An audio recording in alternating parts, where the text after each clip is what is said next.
Welcome back for the second lesson on kinematics. Our aim for this lesson is that when we are done, we will be able to define the acceleration of an object and describe the motion of a body using different plots. Now, we will introduce this new, very important physical quantity in kinematics, that is acceleration, defined as the rate at which velocity changes. Recall that velocity is a vector with both magnitude and direction. Then, a change in velocity doesn't necessarily imply just a change in magnitude. It can imply a change in direction or a change in both, as you can see on this slide. On the left-hand side, we have the simplest one-dimensional case, when there can't be any change in direction.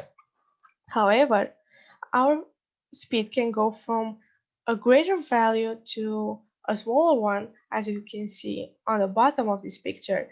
Well, acceleration will be negative and we'll call the motion decelerated. However, it can go from a smaller value to a bigger value, in which case acceleration will be positive and we call that motion accelerated. On the right-hand side, we see the case when, although the velocity in the 2 points v1 and v2 have the same size, so subtracting their sizes we get 0. By the rules of vector addition and subtraction, we see that their vector difference will be non-zero. This will be measured by acceleration that measures the change in direction. An important analogy to keep in mind is that acceleration is to velocity what velocity is to displacement, the rate of change. Because of that, we can find all the parameters of a motion if we know any of the three: displacement, velocity, acceleration. More often than not, this will be given as a function of time. One particular way that helps us describe, even if just qualitatively, the motion of a body is by plotting each of displacement, velocity, acceleration, or more likely their magnitudes, in terms of time.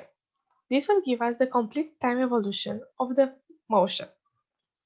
Let's look at some examples of plots that correspond to different types of acceleration. We'll consider the one-dimensional case when a negative acceleration implies that speed decreases. A positive acceleration has the same direction as the speed, so it will increase, and a zero acceleration implies, as always, no change in velocity.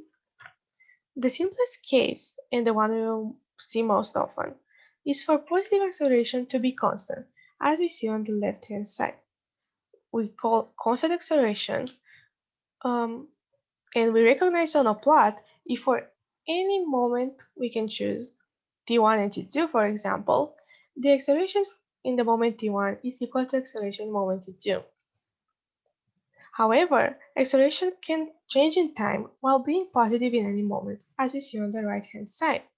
Here, even if we can choose two moments, t1 and t2, for which the acceleration is equal, for another moment t3, the acceleration at point t3 will be different from this, so we can no longer consider constant acceleration.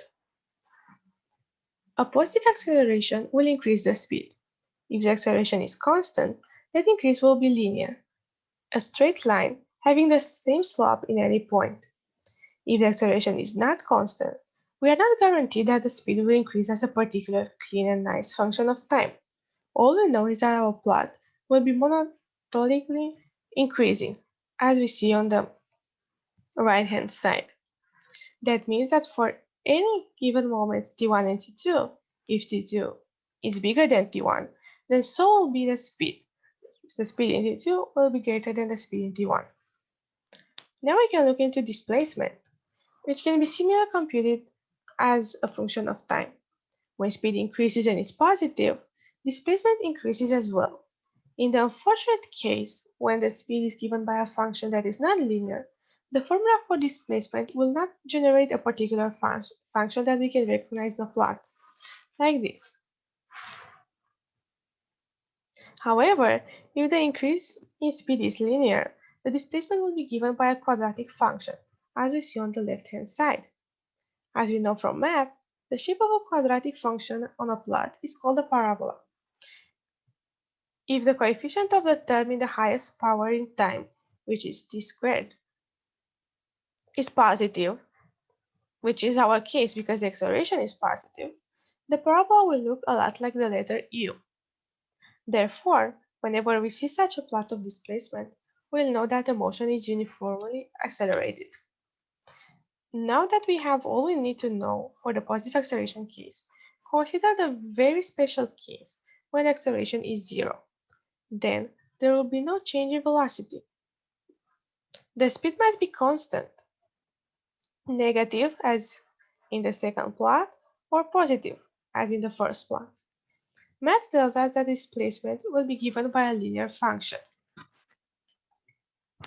As we see here, the first case follows the positive speed, which means an increase in displacement, and the second plot follows from the negative speed, which means a linear decrease. As we said before, a straight line or a linear dependency is given by constant slope along the line. So if the slope is given by the angle of the or plot with the horizontal axis alpha 1 and alpha 2, this will be equal for any points that we can choose.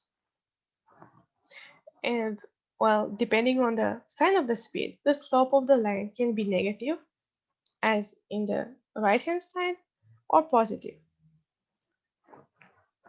Now, we'll do something similar for negative acceleration.